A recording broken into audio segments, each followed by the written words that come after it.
he was asked yesterday. We don't need to have this. We work very well together. We don't need to have this kind of confrontation. Ask your question, and I will answer them the best that I can. Part of the reason we're laying that out is because you're laying out your part of the job. We're laying out our part of the job. I know, but I'm just saying that we don't need to have contention. You don't need to be contentious with me here, Ed.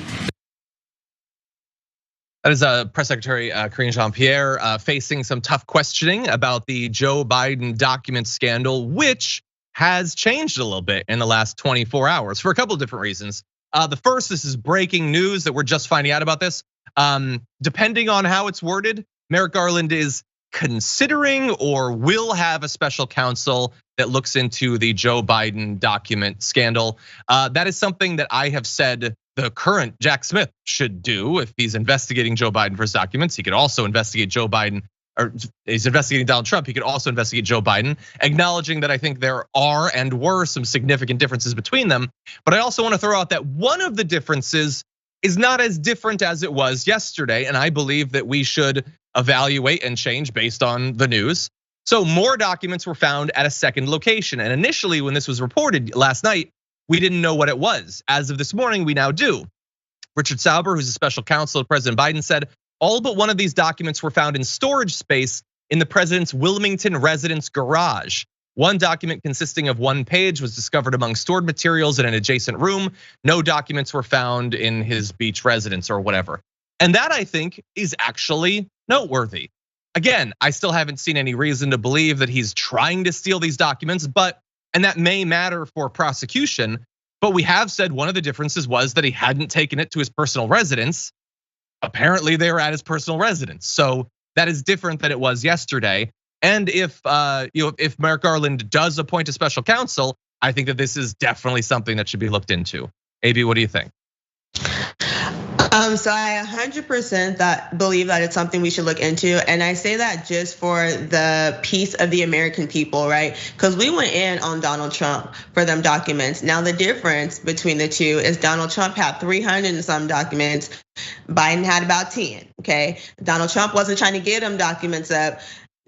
Biden people was like, get them out, hot potato. We don't want them, right? So that's a different type of energy when you're talking about these documents. But I think to keep our politicians honest as possible, right? And to let them know that regardless of who you are and what party you are, the American people are gonna be on your head because you represent us and we need to make sure everything is in order. I think it does need to be investigated. Do I think that it's as criminal as what Trump allegedly had going on?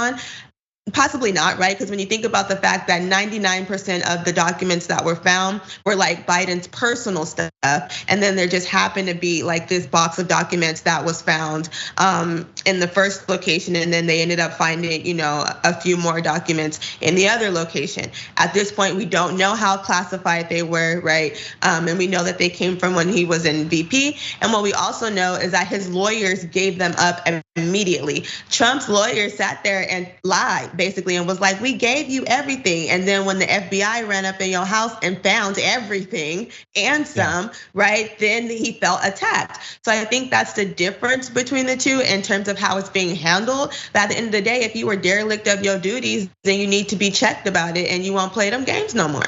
Yeah, I totally agree that I think what happens after the documents are found is still the most fundamental difference between these two cases.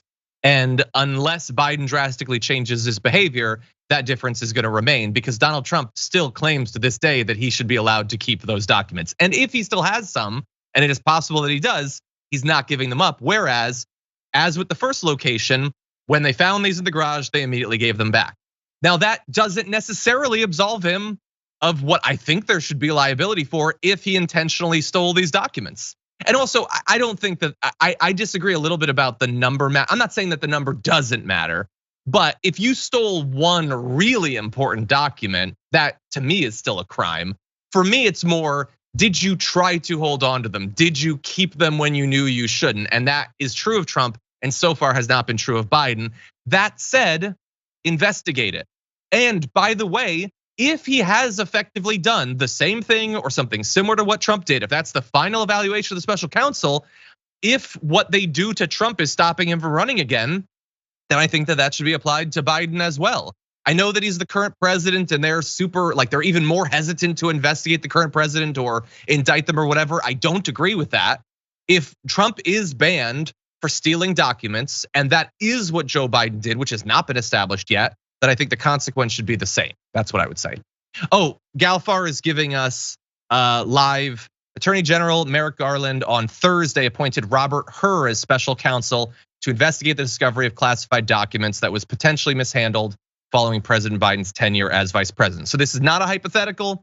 This is actually happening. I think that that's a good call. I don't think that makes this an equivalence like the Republicans are hoping. And I have one more thought about the special counsel that I'll get to when we talk about what Donald Trump has been saying. But anyway, we should treat both sides the same way if what they did is the same thing. Any other thoughts before we move on? I guess the other part about it is that the archives department was not looking for these documents, right? They had never requested them, unlike with Trump. So again, not excusing what happened, right? But I think that's just making distinctions between what we are looking at, because Republicans, the right wing, love to compare apples to oranges, right? And these are two similar situations, but with different facts. And I think that's what needs to be considered at the end of the day, how it was handled. Now, when you steal something, you have the intent to deprive, right? So when someone immediately gives you something that they realize they have taken, that they don't have no business having in their possession, that's not really stealing, right? Now, it also depends on how did the documents get where they were, right? How did they get transferred to the office and to the home and things like that? With Trump, we just was moving stuff and we just moved it. Like that's a completely different, situation. But at the same time, like I said, I think it's a good thing to appoint someone who is neutral, who's not part of the Democratic Party, to give people a peace of mind on both sides and to just dispel the BS. Because at the end of the day, like I said, these are two different scenarios, but they both need to be looked into. And if they did something criminal, need to be reprimanded appropriately.